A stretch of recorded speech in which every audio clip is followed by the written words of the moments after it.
នេះផ្ទះរបងផ្ទះរបស់ខ្ញុំនៅកដាលវាលស្រែក៏ដោយកដែងពីអ្នកប្តីពុនហើយយើងបានដាំត្រប់ដាំចេកនោះគេហៅចេកដំបងចេកដំបងចេកអី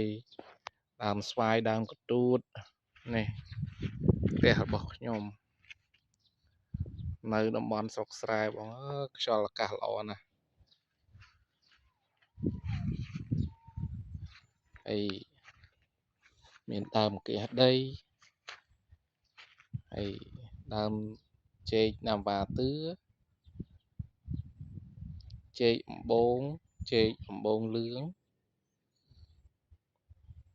នោះស្ទើរចេកអំបងផ្ទះខ្ញុំដាំតែចេកអំបងចេកណាំវ៉ាស្ទើរ